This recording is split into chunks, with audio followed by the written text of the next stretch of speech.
Le 24 février 2023 sort sur toutes les plateformes de gaming le jeu KSP2, qui devait être le digne successeur de KSP1, premier du nom, avec l'ajout de plein de nouveautés et de nouveaux fonctionnements, avec l'ajout de nombreuses pièces, un nouveau design, bien plus beau que celui de KSP1, et surtout le voyage interstellaire. Mais cependant, ce jour-là, on a eu droit à ça.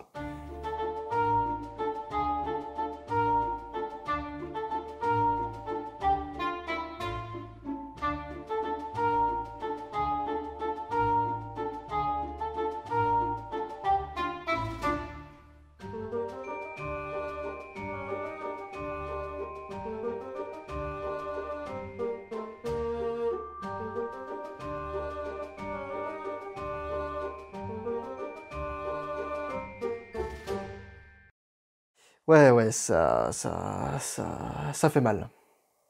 Très mal. Je l'admets, moi en tant que gros joueur de KSP1, en voyant ça, ça m'a un tout petit peu fait la douche froide et je vais pas vous le cacher. Le jeu à sa sortie est à la limite d'être injouable. Et on va essayer aujourd'hui de comprendre pourquoi il fonctionne aussi mal.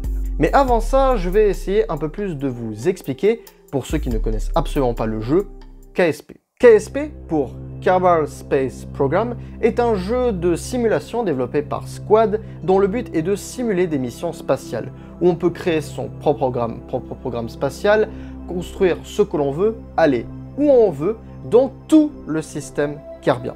Alors, le système kerbien, c'est un système planétaire fictif, inventé pour le jeu, et qui a quelques similarités avec le nôtre.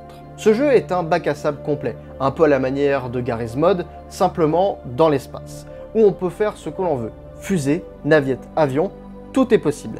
Et on peut même faire des véhicules n'ayant aucun lien avec l'astronomie, comme par exemple des bateaux, ou encore, j'ai vu ça sur YouTube, des trains.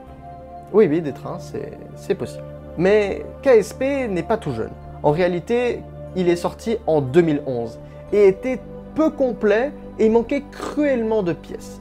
Petit à petit, avec l'arrivée de nouvelles mises à jour, etc., et des patchs correctifs de bugs, et ben c'est à ce moment-là que le jeu a commencé à prendre en popularité. Et à partir de 2015, c'est là qu'une petite communauté de youtubeurs s'est installée, avec notamment les vidéos de Toony, de celles de Hal pour les tutos, Matt Lone du côté américain, Shadowzone pour les plus anciens, ou encore JDG, avec toute sa série de gameplay qui se subdivise en plusieurs épisodes dans laquelle il joue à KSP1 et il construit des vaisseaux qui, parfois, y fonctionnent. Ah oui, du premier coup oui, ça y est, nous maîtrisons le voyage, nous maîtrisons le décollage. Et à d'autres moments, ça explose. Oula, regardez, ça pousse, ah, vas-y, ça pousse, c'est tout est prévu. Oh là, c'est très joli. C'est très joli.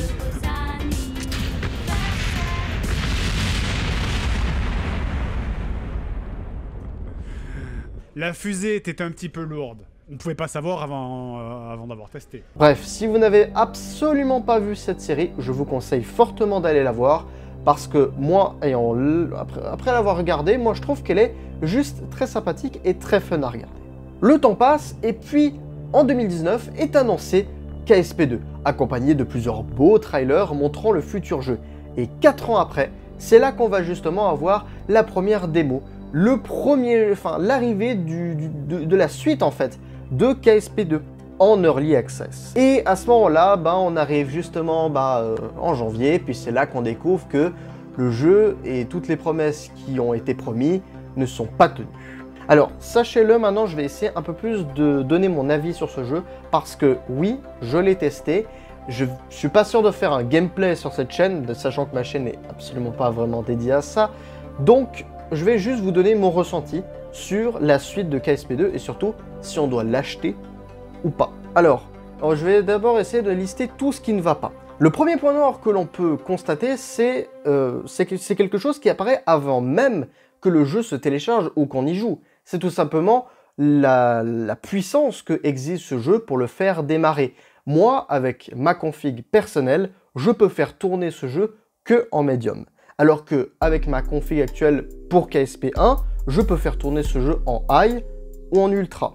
Ensuite, si on regarde au niveau du jeu en lui-même, alors Le problème, il se situe pas vraiment dans la partie graphique, parce que au niveau graphisme, etc., le jeu est juste beau. Il est bien meilleur que KSP1, mais il est beau, sublime. Alors, peut-être un peu trop au niveau des traînées et certaines choses qui s'abusent un petit peu, mais globalement, le jeu est beau. Mais le vrai problème qu'il y a dans ce jeu, c'est pas ça. Le vrai problème, c'est son optimisation. Et c'est là qu'il y a quelque chose qui ne tourne pas rond. Ce jeu à sa sortie est juste buggé comme jamais. Je vais vous montrer quelques screens de mon gameplay et on peut aussi constater la présence et la disparition par exemple de la physique de l'eau ou de l'air lors d'une rentrée atmosphérique. Quelque chose qui était présent dans KSP1, des fonctions de base, mais qui ne sont pas présentes dans KSP2. Mais on rencontre aussi également certains problèmes de génération, de collision et même de time warp. Justement avec ce screen où on peut voir la Lune et tout le Space Center téléporté sur la Lune. What the fuck? Personnellement dans un jeu vidéo, je n'ai jamais vu ça. À ma connaissance, je n'ai jamais vu autant de bugs et j'en ai jamais rencontré aucun nombre aussi grand en une seule partie. Sans oublier le fait que ce maudit jeu rame à certains moments. Donc ce qui fait que, en plus de mal fonctionner et en plus d'avoir des bugs, ben il peut ramer. Donc toute l'expérience de jeu est littéralement cassée. Bref, je vais arrêter de m'énerver, mais en clair, si je dois résumer ce jeu, je le considérais comme une tentative ratée, mais rattrapable. Au niveau visuel, bon, comme je vous ai dit, il n'y a rien. Tout fonctionne, il n'y a aucun bug de texture, etc. Tout fonctionne, ça c'est parfait. La seule chose qu'on doit reprocher, c'est son optimisation, quelque chose qui était très attendu par toute la communauté de KSP. Et je dois vous le cacher que certaines fonctions de base qu'il y a dans KSP1 peuvent être très facilement, j'en suis convaincu, adaptées dans KSP2. Et ça sera déjà quand même quelque chose de bien, notamment la rentrée atmosphérique et les frottements de l'air. C'est des choses tellement simples, mais que je suis sûr qu'ils sont capables de pouvoir l'adapter et le mettre dans KSP2. Mais ce qui est encore plus freinant dans tout ça, et ce que je vous ai même pas encore parlé, c'est tout simplement le nombre de parts qu'il y a dans ce jeu, qui est extrêmement limité. En effet, on se retrouve quasiment que avec les parts de base de KSP, mais il en manque certaines. Il y en a plein qui manquent, et ça c'est cruellement indispensable pour l'évolution, et puis surtout, quand on sait qu'on a le voyage interstellaire qui a été promis par les sociétés de production, etc., bah avec ça va être un peu plus compliqué, sachant que dans les trailers, les parts qu'on voit justement dans les trailers, on les retrouve même pas dans le jeu et dans leur early access. Non, le vrai problème que je trouve personnellement dans ce jeu, c'est surtout la jouabilité et l'optimisation, car c'était quelque chose qui était très attendu par toute la communauté de KSP. Et je suis convaincu qu'il y a plein de fonctions de KSP1 qui pourront très facilement être adaptées dans KSP2. Ça, j'en suis sûr. Ça pourra très facilement être adapté, comme par exemple les frottements de l'air, ou par exemple la physique, etc. Plein de choses bêtes, mais qui, je suis sûr, peuvent très facilement être adaptées. Et donc, moi, je considère qu'à partir de maintenant, et maintenant on va essayer de répondre à la question que maintenant on va se poser, c'est est-ce qu'il faut acheter KSP2 maintenant qu'on est quasiment après quelques mois de sa sortie? Alors moi, ce que je pense, c'est que le jeu n'est pas encore assez optimisé pour être jouable et pour prendre du plaisir dans ce jeu. Vous allez plus rencontrer de bugs que prendre du plaisir et essayer d'être créatif dans ce jeu.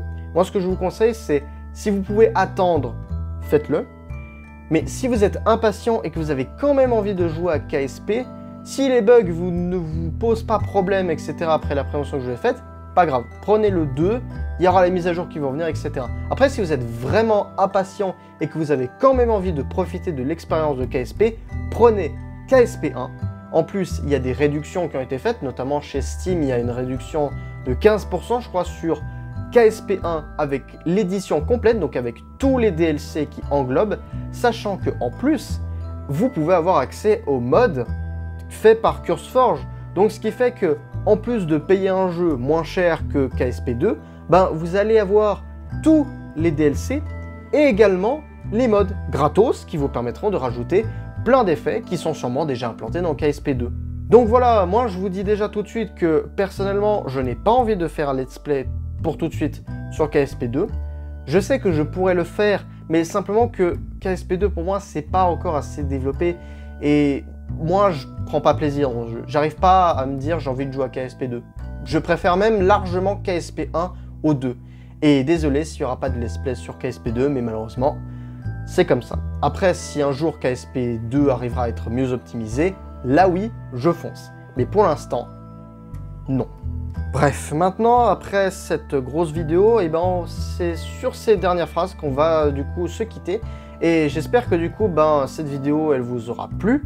Et n'hésitez pas à vous abonner, à liker et à lâcher un petit commentaire pour dire si la vidéo a été bonne ou mauvaise. Et n'hésitez surtout pas à partager cette vidéo, ça m'aiderait vraiment beaucoup. Dans tous les cas, rien ne se perd, rien ne se crée, mais tout se transforme. À la prochaine.